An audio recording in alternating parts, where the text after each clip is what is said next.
mieux que des croquettes. Les reportages de CM1 de Saint-André-les-Alpes.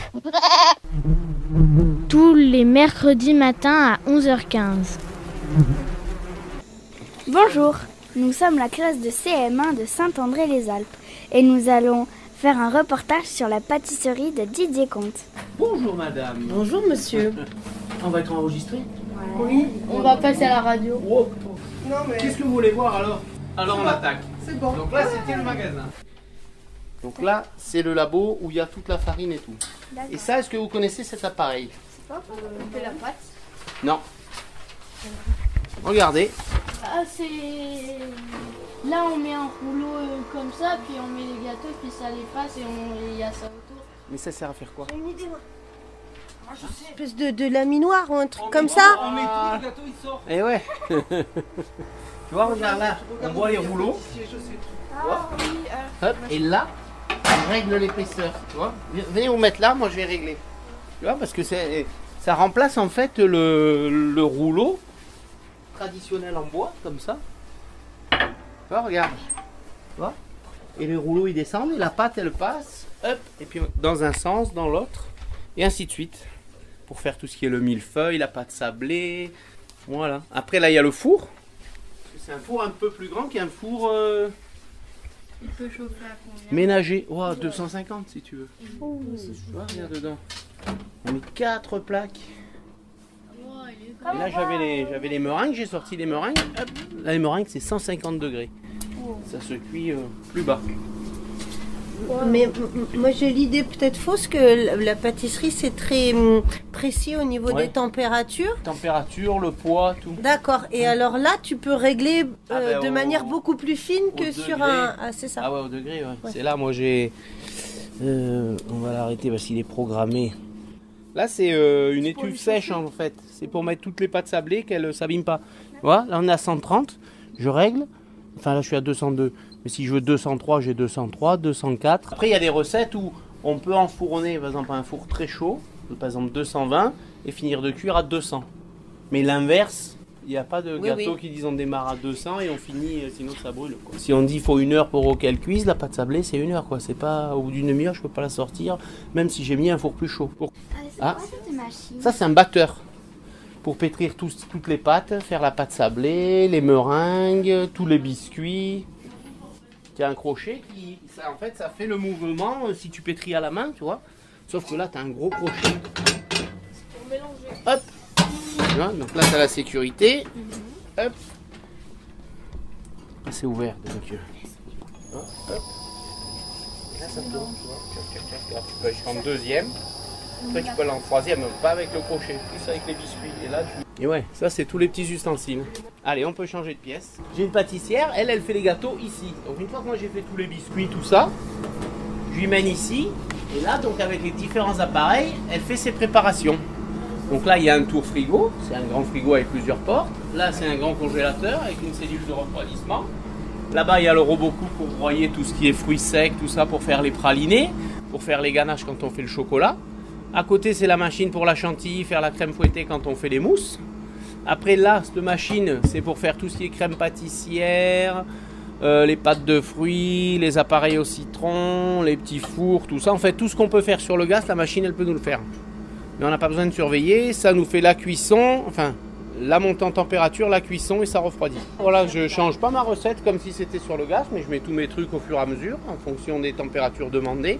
Ça me cuit un certain temps, si c'est par exemple 3 minutes pour la crème pâtissière, et après ça redescend, et quand ça sonne, elle est à 4-5 degrés, on l'extrait, on la met dans des seaux, on la met au frigo. À quoi servent les machines à part à gagner du temps? Ben, la régularité de la recette. Parce que moi je fais la recette, que ce soit n'importe qui, on lui dit tu fais comme ça, et c'est toujours fait pareil, que si on doit tourner, quand on fait la pâte à choux ou quoi, bon, on le fait à la casserole. Mais si on dit faut que tu tournes 1 minute, il faut réellement tourner 1 minute. Si le jeune au bout de 30 secondes, il dit bon c'est bon, ça fait 1 minute, ben c'est pas cuit comme il faut. Du coup après la crème, on peut pas la garder autant que ce qu'on espérait. Là, vraiment, la machine, c'est régulier, on sait que c'est tant de temps et c'est comme les cuissons. Ce que je disais ce matin, là, on a une petite apprentie. La brioche des rois, on met 11 minutes. Parce que je dis, si tu peux pas t'amuser à dépasser de 2 minutes sur 11 minutes, c'est énorme.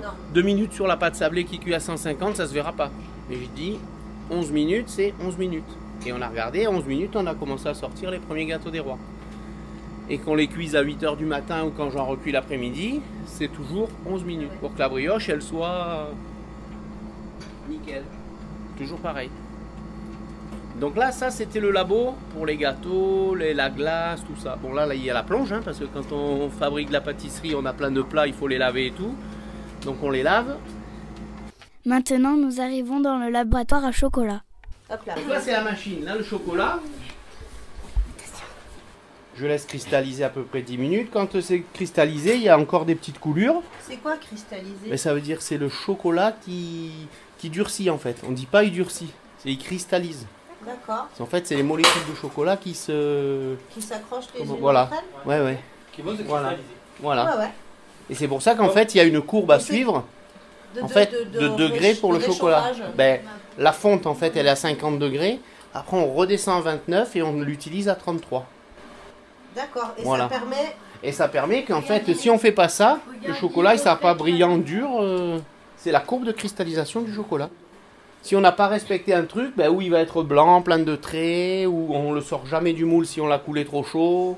Parce qu'en fait, il rétracte légèrement quand il cristallise. Donc c'est à peine perceptible, mais c'est ce fait qu'il rétracte qu'on peut le sortir du moule. Parce que là, avant de mouler, en fait, tous les moules, un par un, on les passe au coton avec de l'alcool. Pour pas qu'il y ait de traînées, en fait, quand on les lave à la machine. Après, il va rester les empreintes de calcaire. Donc on prend une petite fiole et une par une, mais ça on le fait qu'une fois. Une fois qu'on l'a fait, on est tranquille tant qu'on relave pas les moules en fait. Les courbes sont différentes. Le blanc on montera qu'à 45. Le lait en principe c'est 50 et le noir c'est 55. La fonte. Chocolat au lait il est là. Ben, moi je reçois comme ça le chocolat au lait. Vous voyez? Si vous voulez goûter, il y en a là. Petit grain. Ah ouais. Des petites pistoles. Donc là, on a moulé. Le chocolat, il a cristallisé et tout. Hop, on démoule. Et là, on a nos petits palais. Si vous voulez en goûter un, il faut laisser fondre pour avoir bien le goût du... On sait d'où il vient. Voilà. Alors ça, nous, on travaille avec la chocolaterie Michel Cluzel. Alors, sur tous les premiers crus, c'est tout tracé. On va dire, il faudrait que je regarde sur le... C'est des crus. On a toutes les provenances. Il y a des crus du chocolat. Et comme le café. D'accord. Tous les sacs qui sont là-haut. C'est que des... Quand il y a marqué plantation, ça c'est la plantation, alors il y a le nom de la plantation, tout ça. Tout est différent, tous les sols et tout. Tous ceux qui sont en plantation, en fait, ils prennent les cabosses que de cet endroit pour faire celui-là. Alors que les autres, en fait, c'est ce qu'ils appellent chocolat d'assemblage. Oui. Parce que lui, il n'aura pas forcément le même goût tous les ans. En fonction même si c'est la météo, que eux, pour être sûr que le goût c'est le même, ils prennent toujours un peu des pistoles pour que la recette elle soit carrée, que nous on soit pas pareil, que ça nous change pas le goût de nos recettes. La machine, elle est toujours en marche? Non, là j'ai mis, regarde, tac. Nous sommes devant une grosse machine à chocolat où il sort du chocolat fondu, mais nous ne savons pas pourquoi il y a une hélice qui tourne. Mais c'est parce qu'en fait, sous l'hélice, il y a un dessin qui fait que le chocolat il monte dans le tube. C'est pas une pompe qui va t'envoyer le chocolat, c'est le dessin du socle de l'hélice qui fait que le chocolat remonte dans le tube. Ouais. C'est complexe comme machine. Parce que la machine en haut, elle fait la fonte à 55. En bas, elle fait la cristallisation à 29. Et quand il remonte dans le tuyau, il est à 31. En fait, à la température, nous, c'est le 3 qui nous intéresse. 31,6. Et là, on règle au dixième de degré. Parce que pareil, si on est au-dessus, ben, le chocolat, il va être ou blanc, ou il cristallisera pas parce que ça n'a pas été... Voilà. Et après, on met les chocolats derrière parce que c'est une pièce qui est très froide, qui a 17 pour qu'en fait il ait un choc thermique pour être joli, cristallisé, bien brillant et tout. Voilà. Ça c'est la ventilation parce que tu as une ventilation qui souffle sur les chocolats pour enlever l'excédent. Et ça c'est ce qu'on appelle le coupe-fil qui est à la sortie de la machine. Là c'est un petit truc qui tourne en sens inverse de la sortie des chocolats pour pas qu'il y ait de traînées sur le tapis, que ton chocolat il soit bien enrobé comme il faut. Combien coûte la machine? Ouais, 25-26 000 euros. Comme la petite machine pour la crème pâtissière. Maintenant, passons à l'interview. Depuis combien de temps êtes-vous pâtissier? Moi, je suis installé depuis 1991 et j'avais attaqué le métier 3 ans auparavant. Donc ça fait un petit moment, mais depuis 91, je suis à Saint-André-les-Alpes. Avez-vous eu un autre métier avant? Non. Moi, j'ai commencé en fait par la cuisine, après j'ai passé mon CAP pâtissier et après j'ai attaqué la pâtisserie directement. À quel âge avez-vous eu envie de faire ce métier? Quand je suis sorti de la 3e, j'ai fait l'école hôtelière. Travailler seul. Non, j'ai une pâtissière et une vendeuse. Et là, en plus, cette année, on a une apprentie qui nous aide, qui apprend le métier. Avez-vous toujours travaillé dans cette pâtisserie? Oui, j'ai toujours travaillé à Saint-André-les-Alpes. Enfin, depuis que je suis à mon compte. Après, c'est vrai qu'au début, je faisais l'été ici et l'hiver à Barcelonnette. J'ai fait ça pendant 2 saisons. Combien d'heures travaillez-vous par jour? Oula, ça dépend des périodes. Là, à Noël, j'ai fait 400 heures en un mois. Donc, je te laisse compter, tu vois. Comme ça, tu verras. C'est pas mon record. Mon record, c'est 550. Ça te plaise, tu vois. Combien faites-vous de gâteaux chaque jour? Ça dépend des périodes. Tu vois. L'été, des fois, on les refait 3-4 fois dans la journée. Là, en ce moment, tu sais, t'en fais 4-5 le matin, puis tu vois, enfin, par sorte, tu vois. Et après, tu refais en fonction si tu as besoin pour l'après-midi. Le plus dur, c'est pas de fabriquer, c'est de vendre, en fait. Pour pas avoir de gaspillage, parce que si t'en fabriques trop et t'as pas de clients, du coup, le soir, ça te reste. Avez-vous des vacances? Oui, quand même, 2 jours de congé par semaine. Et après, on a 1 semaine de vacances en février, 15 jours avant l'été, 10 jours à la Toussaint. Et après, de temps en temps, des lundis par-ci par-là pour faire lundi, mardi, mercredi. Quand faites-vous vos gâteaux? Entre 4h30 le matin et 21h le soir. Êtes-vous ouvert tous les jours? Les jours de fermeture, c'est le mardi et le mercredi. Il n'y a que l'été où on ferme une seule journée, c'est le mardi. Avez-vous inventé des gâteaux? Oui, on a fait plusieurs créations de petits gâteaux. Après, on a gardé aussi des gâteaux traditionnels qu'on ne peut pas enlever de la carte, on va dire. Quelle est votre spécialité? C'est-à-dire, moi j'aime bien tout. Le chocolat, la glace, les gâteaux. Donc après, en petits gâteaux, qu'est-ce qu'il y a? Le castel qu'on fait beaucoup, c'est une spécialité. Après, il y a le castillon, gâteau au chocolat, croustillant, feuilletine, praliné. Il y a le délice de Maxime aussi, la petite brioche enrobée de chocolat. Avec les petites billes de céréales soufflées. Tu vois, en fait, il y en a beaucoup. Hein. Y a-t-il une saisonnalité des pâtisseries? Ben oui, parce que l'été, je veux dire, tu vas travailler peut-être avec, même dès le printemps, les fraises. Après, tu as les framboises. Après, tu vas avoir les pommes. Donc c'est vrai qu'au fil des saisons, les pâtisseries sont différentes. L'été, tu feras plus de glace que par exemple maintenant. Tu vois. Après, tu as une saison pour le chocolat, on va dire, parce qu'après l'été, tu peux pas faire de chocolat, il fait trop chaud pour le conserver, c'est compliqué. Les gens, ils sortent, s'il fait 30, ton sachet de chocolat, tu arrives à la voiture, il n'y a plus rien dedans. Donc en fait, en fonction des saisons, oui, les fabrications sont différentes. À part des gâteaux et des glaces, que faites-vous d'autre? Je fais du chocolat, du nougat, des pâtes à tartiner, des petits fours, des meringues. Comment apprenez-vous une nouvelle recette? Comment apprenez-vous une nouvelle recette? Déjà, il faut avoir le temps, tu vois. Le plus dur, c'est ça. Des fois, on se dit, là, pour la Saint-Valentin, on va essayer de faire une pâtisserie. Mais on n'a pas encore, si tu veux, déjà, on se dit, est-ce qu'on va faire un gâteau individuel, un gâteau pour 2 personnes, tu vois? Puis après, tu dis, tiens, par exemple, j'aime bien telle recette d'un gâteau. Puis en fait, tu composes avec différents gâteaux. Tu dis, tiens, j'ai bien aimé le biscuit qu'il y avait dans ce gâteau. J'ai bien aimé l'intérieur de celui-là, la déco de celui-là. Puis en fait, tu t'assembles et puis tu vois si tu goûtes, est-ce que c'est cohérent ou est-ce que non, ça va pas. Donc en fait, il faut pouvoir faire des essais. Donc c'est pour ça qu'en fait, nous, on fait beaucoup de stages. Où quand tu vas en stage, c'est les gens qui ont eu le temps de réfléchir pour toi et te proposent différentes recettes, tu vois, élaborées. Et au moins, là, tu gagnes quand même pas mal de temps. Puis tu sais que ta recette, elle est carrée, comme on va dire. Parce que nous, on n'est que 2 à travailler.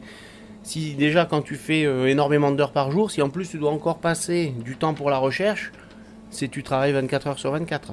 En principe, 1 fois par an, on fait venir un formateur à la pâtisserie sur des thèmes qu'on a choisis nous, et au moins il nous fait la démonstration avec notre matériel, notre chocolat, dans nos locaux. Regardez-vous des émissions de pâtisserie? Ah non, c'est les émissions qui me regardent, je dors devant la télé. Moi. Tu vois, quand je me mets devant la télé, je pouf. J'ai pas trop le temps. Plus les magazines, à la limite, quand tu as un magazine, toi, tu peux regarder quand tu as un peu de temps. Puis bon, quand tu as fait des gâteaux toute la journée, encore regarder une émission. Lisez-vous des livres de cuisine? Oui, ça m'arrive qu'on s'inspire justement sur les livres pour les recettes, tout ça.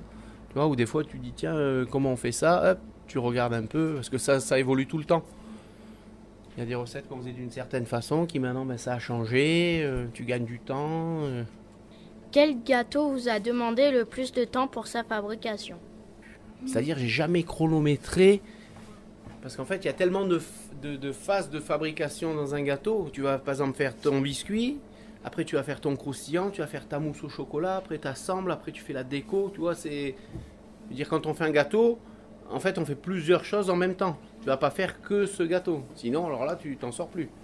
Tu vois, il faut quand un jour tu fais par exemple tous tes biscuits, le lendemain tu prépares ton croustillant.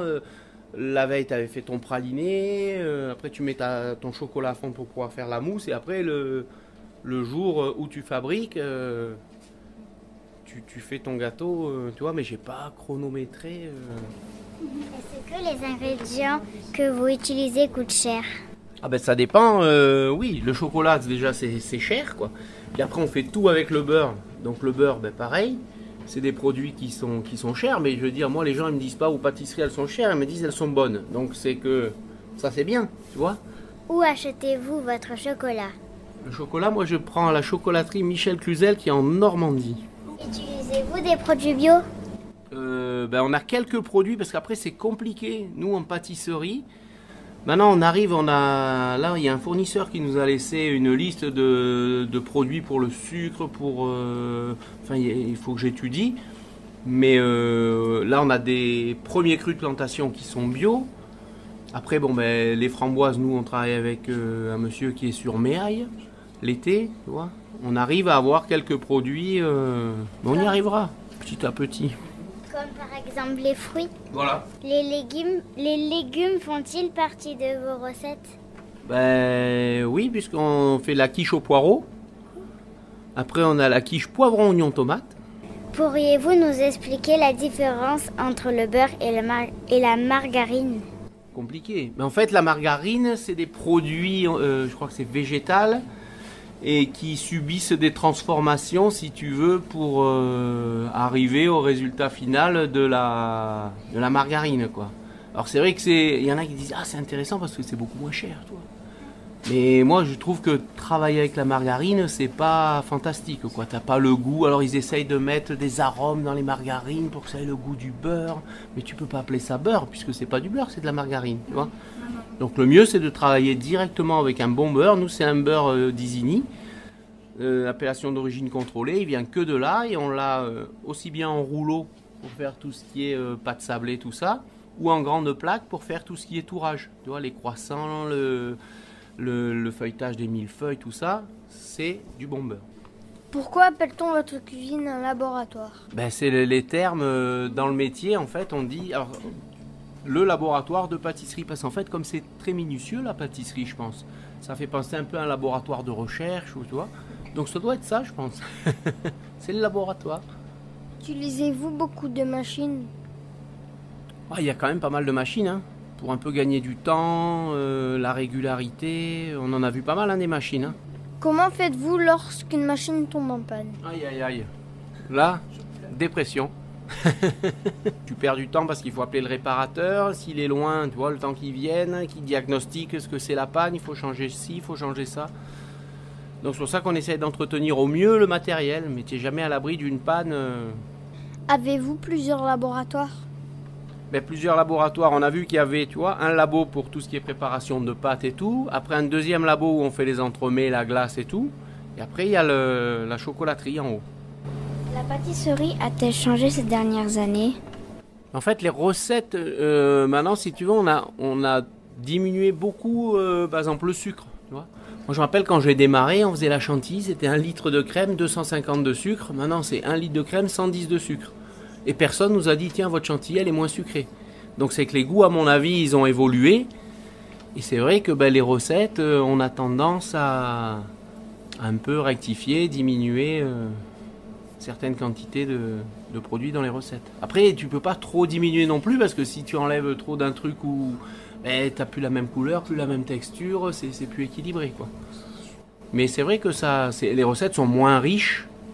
Avant, on mettait je sais plus combien de jaunes pour faire 1 litre de crème anglaise. C'était affolant, quoi. C'était tout à l'heure 20 jaunes pour 1 litre de lait. Là, maintenant, t'en mets 4, c'est déjà pas mal. Et le résultat, c'est la même chose. Ouais, nous, dans les classiques... Après, nous, c'est dur, hein, ici. Je veux dire, quand on sort une nouveauté, les gens, ils sont tellement habitués à leur, je sais pas, par exemple, millefeuille, choux, castillon, que pour leur faire goûter autre chose, alors ils vont goûter et vont dire oui c'est bon, mais ils vont peut-être pas faire de suite le pas d'acheter celui-là, parce qu'ils savent que le Castel il aime bien, donc ils vont rester sur celui qu'ils aiment bien, quoi. Ils sont pas trop aventuriers, quoi. Fabriquez-vous des pâtisseries avec moins de beurre? Moins de beurre. Ça, moi je dirais non, hein. On a gardé à peu près la même quantité. On a cherché des bons beurres, si tu veux. Tu vois, pour avoir un bon goût. Mais après, de là diminuer, c'est pas flagrant. Peut-être on a baissé, mais pas autant, par exemple, que le sucre. Tu vois, le sucre, c'est vrai qu'il y a certaines recettes où tu peux bien diminuer. Mais le beurre, il y a des recettes où on a enlevé, en fait, certains biscuits. Par exemple, on avait des petites verrines où on avait un petit biscuit dedans. On met plus le biscuit où il y a du gluten pour justement que les gens puissent prendre la petite verrine framboise où il n'y a pas de gluten. Après, on a sorti une gamme où il y a parce qu'il y a beaucoup d'allergies maintenant. Ceux qui sont allergiques au gluten, ceux qui sont allergiques aux produits laitiers, ça, il y en a. Donc, on a des petits biscuits où on n'a que des blancs d'œufs, par exemple, des fruits secs, du sucre.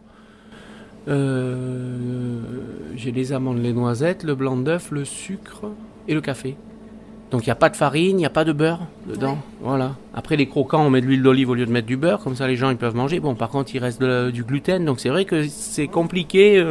Mais maintenant ils font des stages justement de pâtisserie sans gluten, de pâtisserie sans...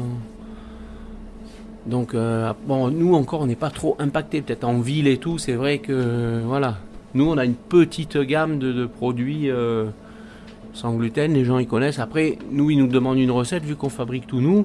S'ils veulent telle crème et sans biscuit, alors on fait un biscuit sans farine. Avec la crème, par exemple du fruitier, ou s'il y a un biscuit au chocolat où il y a de la farine, mais on va remplacer par de la meringue. Par exemple, on fait un fond meringue avec le croustillant et on met quand même la mousse au chocolat qu'ils aiment bien. Après, c'est compliqué. Hein. C'est quoi le gluten? Le gluten, mais ça c'est dans le blé. Faites-vous des gâteaux allégés, sans sucre pour les diabétiques? Pas encore. Non, vraiment allégé. Après c'est compliqué parce que même les différents sucres, ils ont sorti des sucres qui au goût te paraissent moins sucrés, mais qui en fait ont un pouvoir sucrant, on va dire abominable. Donc il vaut mieux, à la limite, essayer de mettre un peu moins de sucre, mais de mettre du bon sucre, que d'essayer de sortir ils sortent des produits qui disent « Ah, mettez ça ». Non. Est-ce que vos enfants vous aident? Oui, mon fils l'été, il vient nous aider. Juillet-août, on l'embauche. Il travaille, et des fois ma fille un peu à la caisse. Comment conserve-t-on les gâteaux? Ben alors ça dépend des gâteaux, parce que tu en as qui se conservent, on va dire, à un froid négatif, c'est-à-dire au congelé, et qui peuvent après se manger, ou si c'est de la glace congelée, ou sinon si c'est un entremets, il faut le sortir un peu avant pour le manger à température ambiante. Sinon après tous les autres gâteaux c'est au frigo. Après tu as les gâteaux, tout ce qui est gâteau sec, tu vois les petits fours et tout, ça tu les gardes à l'abri de l'humidité à température ambiante. Que faites-vous des invendus? Je les mange. Puis on s'arrange pour qu'il n'y en ait pas trop, tu vois. Donc c'est pour ça qu'en fait on fabrique plusieurs fois par jour. Des fois ça m'arrive de fabriquer l'après-midi pour que un gâteau que j'ai fabriqué l'après-midi, je peux quand même le revendre le lendemain matin, il n'y a pas de souci. Même toi, si ce gâteau-là, tu le manges que le surlendemain, il sera encore très bon. Voilà. Après, des fois, quand il m'en reste, j'en donne un peu à Lionel. Hein. Lionel, c'est un gourmand. Lionel, c'est le maître. Chut. Quelle est votre pâtisserie préférée? Oh, mais j'en ai plein, moi, de pâtisseries préférées. Le problème, c'est ça, moi. Moi, j'aime bien les gâteaux. Moi, j'aime bien le chocolat, en fait. Tu vois? Est-ce que vous avez déjà eu envie de changer de métier? Ah non, pas pour le moment. Tant que j'ai la santé, après je me demande jusqu'à quel âge je pourrais faire ce métier, tu vois, parce que quand tu fais des journées que tu te lèves à 4h30 du matin, tu finis c'est 9h30 le soir, Ça te laisse guère de temps, tu vois, pour te doucher, manger, un peu te reposer, et, tu vois. Donc tant que j'ai la passion, ça va. Après, on verra. Est-ce que vous faites des bonbons? Des bonbons, quel genre de bonbons? Nous, ce qu'on appelle bonbons, en fait, c'est les bonbons de chocolat. Ouais, toi, tu voulais dire plus des confiseries, genre une sucette ou des caramels. Non, ça, on fait pas. Nous, on fait des sucettes en chocolat. Après, on fait les pâtes de fruits, tu vois. Mais après, ça peut se faire, hein. Nous, des fois, on fait de la guimauve enrobée de chocolat, tu vois, comme les petits nounours. Ça, on le fait en esquimau et après, on le trempe dans le chocolat. Mieux que des croquettes, c'est terminé.